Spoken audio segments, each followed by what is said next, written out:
Shalom,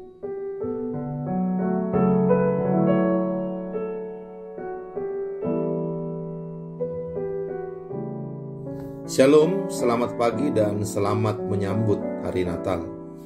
Mari sebelum mendengarkan firman Tuhan, kita terlebih dahulu berdoa. Mari kita berdoa. Firman-Mu Tuhan penolong hidup kami. Firman-Mu Tuhan bagaikan pelita dalam jalan hidup kami yang gelap. Tolonglah kami supaya ketika firman Allah dikabarkan, hati kami menyambut dan hati kami siap. Tolonglah kami ya Roh Kudus untuk mampu mengerti dan menaati firman-Mu. Di dalam nama Tuhan Yesus kami berdoa. Amin. Firman Tuhan bagi kita hari ini tertulis dalam kitab Yesaya pasal 9 ayat yang kelima. Demikian dikatakan, sebab seorang anak telah lahir untuk kita, seorang putra telah diberikan untuk kita. Lambang pemerintahan ada di atas bahunya, dan namanya disebutkan orang, Penasihat Ajaib, Allah yang perkasa, Bapa yang kekal, Raja Damai. Demikian firman Tuhan. Yang berbahagia adalah orang yang mendengarkan firman Tuhan serta memeliharanya. Amin. Jemaat yang dikasihi Tuhan, pada samaan firman hari ini kita diajak untuk merenungkan 4 gelar Tuhan Yesus, Sang Raja yang kelahirannya akan kita rayakan sebentar lagi. Apa saja 4 gelar Tuhan Yesus tersebut? Mari kita lihat satu persatu. Gelar yang pertama adalah Penasihat Ajaib atau Wonderful Counselor. Di dalam kehidupan kita sehari-hari ada banyak sekali pergumulan yang kita hadapi. Oleh sebab itu kita sering sekali mencari nasihat. Dan kita bisa mencarinya dari ahli, dari teman, dari Google, dari internet, atau bahkan dari orang-orang yang kita anggap lebih bijaksana dari kita. Sebagian orang lagi mencarinya di tempat yang salah.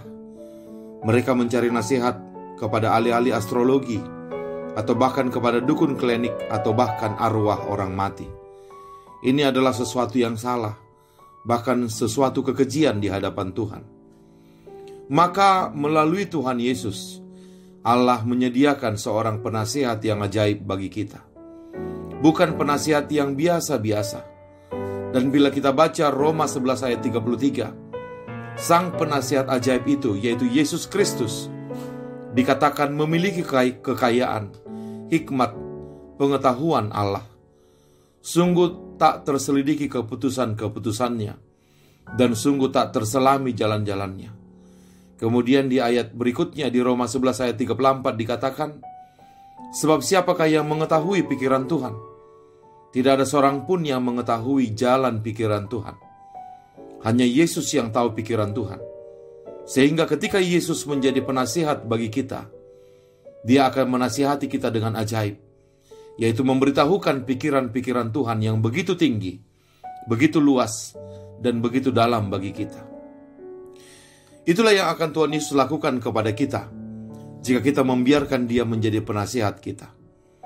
Bahkan di Mazmur 32 ayat 8 dikatakan, aku hendak mengajar dan menunjukkan kepadamu jalan yang harus kau tempuh. Aku hendak memberi nasihat, mataku tertuju kepadamu.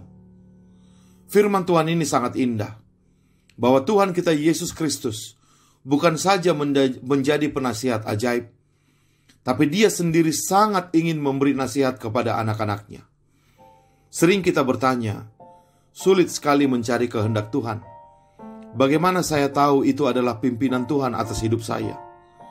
Saudara-saudara, yang perlu kita lakukan ialah datang kepada Yesus, berdoa kepadanya, dan kita membaca firman-Nya. Tuhan Allah akan menunjukkan jalannya kepada kita. Dan sebagai bukti bahwa Yesus adalah penasihat yang ajaib, akan terlihat dari hasil nasihatnya yang akan mendatangkan sesuatu yang ajaib dalam hidup kita. Nasihatnya akan memberikan hasil yang luar biasa, yang tidak sekedar baik, tapi juga indah. Sesuatu yang tidak pernah kita bayangkan sebelumnya. Itulah yang akan kita dapatkan dari Yesus Sang Penasihat Ajaib itu, jika kita mau menjadikan Dia penasihat kita, dan kita taat pada pengajarannya. Yang kedua, Tuhan Yesus itu adalah Allah yang perkasa, atau the mighty God. Tidak ada satu senti pun di alam semesta ini di mana Kristus tidak bertahta. Segala sesuatu Dia topang dan Dia memperhatikan semua. Di Ibrani 1 ayat 3 dikatakan, Ia adalah cahaya kemuliaan Allah dan gambar wujud Allah. Dia atau Yesus menopang segala yang ada dengan firman-Nya yang penuh kekuasaan. Sebuah lagu yang sangat indah menceritakan keperkasaan Yesus. Lagu itu seperti demikian. Mary, did you know that your baby boy would one day walk on water? Mary, did you know that your baby boy would save our son and daughter? Did you know that your baby boy has come to make you new? This child that you deliver will soon deliver you. Lagu tadi menceritakan keperkasaan Yesus. Di situ disebutkan bahwa Yesus itu perkasa. Dia bisa berjalan di atas air. Yesus itu perkasa. Dia bisa mencelikkan mata orang buta. Yesus itu perkasa sampai-sampai Dia bisa menenangkan angin ribut. Namun lagu tadi mengatakan bahwa keperkasaannya yang paling tinggi adalah bahwa Dia akan menyelamatkan putra-putri kita. Dan Dia perkasa untuk membuat kita menjadi manusia baru. Dia perkasa turun ke dunia orang mati untuk mengalahkan maut. Dan Dia bangkit lagi dari situ dan naik ke surga, duduk di sebelah kanan Allah Bapa untuk menjadi pembela kita di hadapan pendakwa-pendakwa kita. Maka sejahat apapun engkau, datanglah kepada Yesus. Dia perkasa untuk membuatmu menjadi baru. Dan yang ketiga, disebutkan bahwa Yesus itu juga adalah Bapa yang kekal. Gelar yang ketiga ini hendak mengingatkan kita bahwa Yesus Kristus itu Bapa kita. Sebutan Bapa di sini bukan bersifat biologis, melainkan sifatnya yang kebapaan.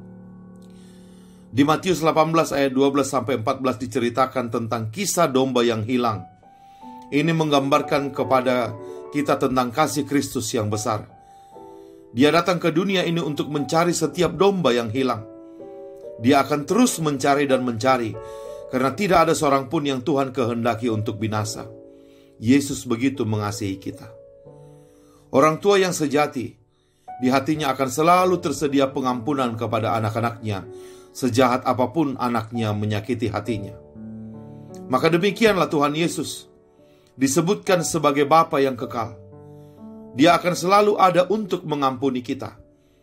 Bahkan sebutan kekal itu menandakan Yesus duduk di sebelah kanan Allah untuk menjadi pembela kita di hadapan musuh-musuh kita. Pengampunan Allah itu ibarat BPJS, disediakan tapi tidak diharapkan untuk dipakai. Walaupun kita membayar BPJS, tidak ada seorang pun dari kita yang ingin sakit.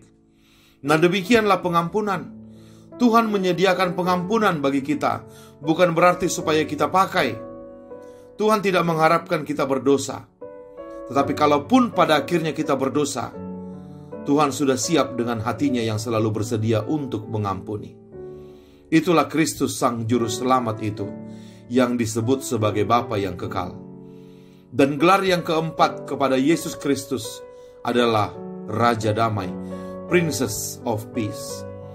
Lukas 2 ayat 14 dikatakan, kemuliaan bagi Allah di tempat yang maha tinggi, dan damai sejahtera di bumi di antara manusia yang berkenan kepadanya. Itulah yang Yesus lakukan. Dia datang untuk membawa damai sejahtera ke atas bumi ini, kepada setiap manusia yang berkenan kepadanya, kepada setiap manusia yang mau menerima Dia. Ya, damai sejahtera Kristus hanya didapatkan oleh orang yang berkenan kepadanya. Maka kalau kita mau merasakan kedamaian Kristus, kita harus bertanya, kalau kita hidup untuk apa? Dan kalau kita mati untuk siapa? Kalau kita hidup untuk menang, kalah akan terasa pahit. Tapi kalau kita hidup untuk Kristus, untuk kebenaran, kalah pun kita akan tetap bangga. Lebih bangga kalah ketika kita mengusahakan keadilan dan kebenaran, daripada menang karena berlaku sewenang-wenang. Itulah syarat memperoleh kedamaian Kristus. Mari tetap mengusahakan keadilan dan kebenaran. Seperti perkataan Rasul Paulus di Roma 14 ayat 19, marilah kita mengejar apa yang mendatangkan damai sejahtera dan yang berguna untuk saling membangun. Ibarat lilin, secara kasat mata tidak menyenangkan. Dia dibakar, dia meleleh dan bahkan akhirnya habis. Tetapi siapapun yang melihat lilin, semua sepakat lilin itu berguna. Lilin itu bisa bangga karena sudah membawa terang bagi sekitarnya. Maka begitu jugalah dengan kita. Kapan kita merasakan damai sejahtera Kristus? Ketika kita bangga terhadap hidup kita. Bangga karena apa? Bangga karena kita sudah berjuang membawa keadilan dan kebenaran di dunia ini. Disitulah kita akan merasakan damai sejahtera. Bahkan meskipun secara kasat mata kita seakan-akan dikalahkan, seperti Yesus di atas kayu salib. Tetapi sesungguhnya dia tidak kalah. Sebab mana mungkin orang yang merasa kalah bisa berdoa bagi musuh-musuhnya, "Ya Bapa, ampunilah mereka sebab mereka tidak tahu apa yang mereka lakukan." Itulah Yesus Sang Raja Damai. Dan itulah yang hendak diberikan kepada kita, kedamaian yang sejati. Jadilah orang yang berkenan di hadapannya, melakukan keadilan dan kebenaran, maka kedamaian itu akan memenuhi hidup kita. Amin. Mari kita berdoa. Terima kasih ya Bapa, Engkau telah memberikan seorang anak kepada kami. Anak yang membawa harapan bagi kami. Anak yang disebut penasihat ajaib. Allah yang perkasa, Bapa yang kekal, dan Raja damai. Maka biarlah kami memberikan hidup kami dinasihati, dibimbing oleh Yesus, agar kami senantiasa melakukan kehendak-Nya dan hidup kami dipenuhi kedamaian. Lahirlah ya Kristus dalam hati kami dan memerintahlah di dalam hati kami. Dalam nama Yesus Kristus kami berdoa. Amin. Shalom, selamat beraktivitas. Tuhan Yesus memberkati.